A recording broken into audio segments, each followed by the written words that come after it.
السلام عليكم، يا رب تكونوا بخير. النهاردة إن شاء الله هعمل معاكم الفراخ المشوية بطريقة سهلة جدا وبسيطة، وهتطلع معانا بالجمال اللي انتوا شايفينه ده.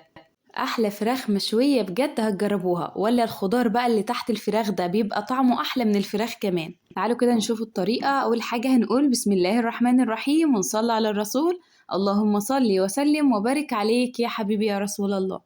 هجيب بقى الخضار اللي انا هقطعه، وجبت بصل وطماطم وفلفل. كتروا بقى الخضار عشان بيكون طعمه حلو جدا. هجيب البصل واقطعه بقى شرايح بالشكل اللي انتوا شايفينه ده. جيبوا بقى 4 بصلات كبار حلوين كده، يعني كتروا الخضار هيعجبكم جدا تحت الفراخ.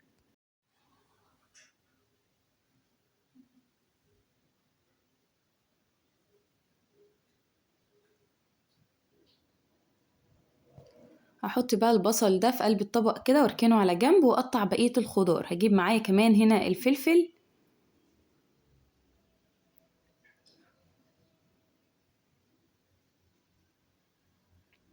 حطينا الفلفل برضو على البصل كده، ونقطع كمان معانا هنا طماطم.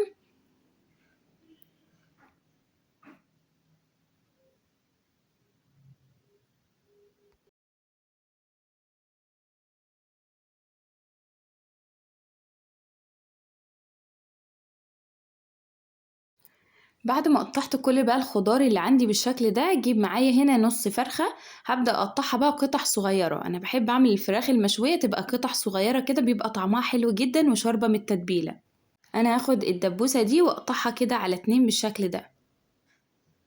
بعد كده هاخد بقية الورك ده وابدأ برضو اقطعه كده، هقسمه على 4 قطع. بقطعها بقى قطع صغيرة كده زي الفراخ اللي احنا بنجيبها كده جاهزة.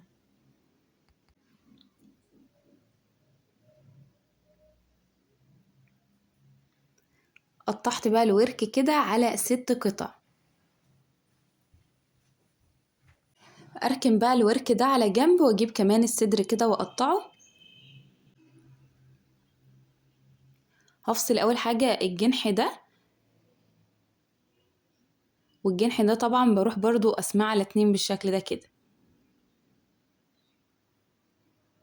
التقطيعة دي طبعا براحتكم، يعني حابين انتوا تكبروا القطع شوية براحتكم، حابين تسيبوها برضو صغيرة كده زي ما تحبوا، بس انا بحبها تكون صغيرة كده.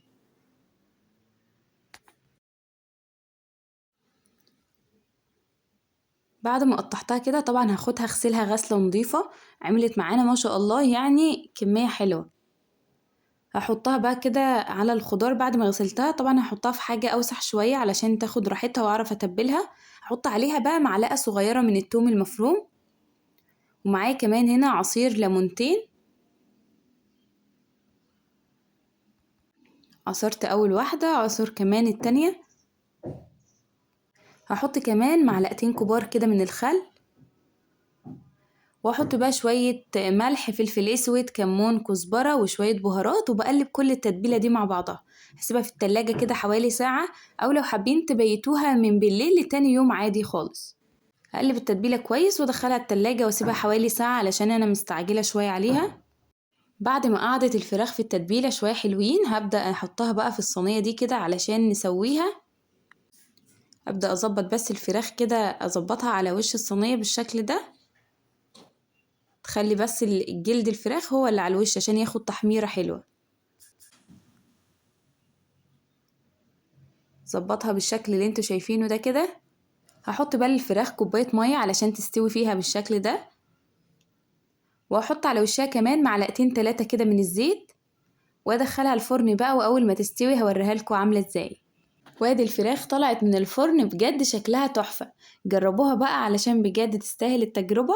لحد هنا كده انا خلصت الفيديو، يا رب اكون فدتكم باي حاجة. استنوني الفيديو الجاي، استنوني بفيديوهات كتير حلوة. سيبكم في رعاية الله، والسلام عليكم ورحمة الله وبركاته.